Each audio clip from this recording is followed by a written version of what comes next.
What's to YouTube fam? It's your girl TK, and I'm out here car vlogging as usual. Anyhow, today I have decided that I wanted to get online and talk to you guys about presidential immunity. Okay? So my first question that I have for you is, do you know what presidential immunity is?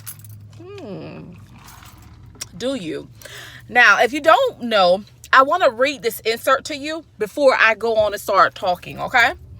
Now, this is what it says. And I just want to let you guys know also, this is a majority opinion.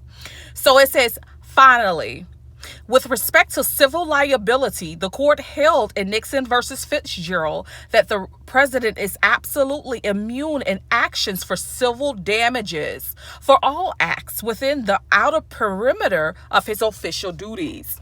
So that basically means that when it comes to President Biden or any president, as long as they're acting within their official capacity, they cannot be held liable in court for any actions. And a lot of presidents, they like to use presidential immunity.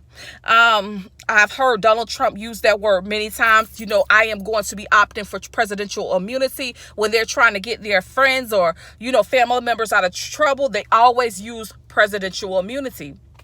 Today, we're going to be talking about the reasons why I believe that Donald Trump or Joe Biden are no longer able to use presidential immunity. Now, I want you guys to understand something. If you don't know this, I'm going to say it. I worked for the Department of Veteran Affairs for umpteen years. I started off as an intern. As I worked in progress within the Department of Veteran Affairs, there were complaints that came up about abuse, neglect, and 5 U.S.C. 2302, which talks about prohibited personnel practices. I would take my complaints not only to my supervisors and, you know, EEOC and etc. I took it also to the court system. I would take my cases all the way to the Supreme Court, Once my case hit the Supreme Court and they denied to hear my case, it caused a breach in the U.S. Constitution.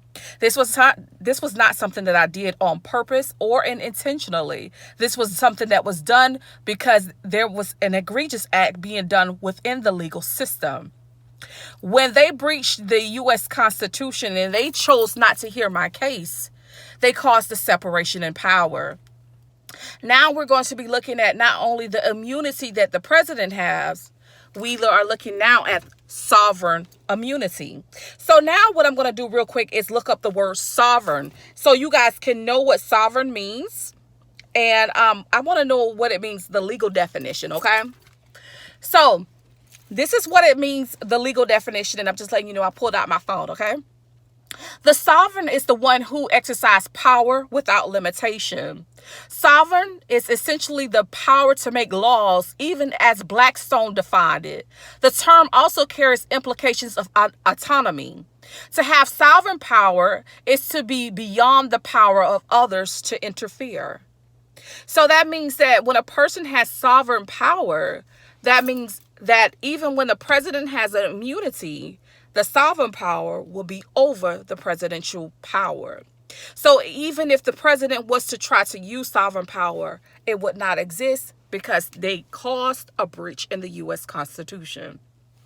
Now, I will admit that Joe Biden, he does have immunity, but the immunity that Joe Biden is referencing, in my opinion, and I'm going to read that by definition as well. And I looked up the word immunity. And it says the state or quality of being resistant to particular infection, diseases, or pathogens. So, yes, Joe Biden is immune. And he does have an immunity. But he does not have presidential immunity, in my opinion.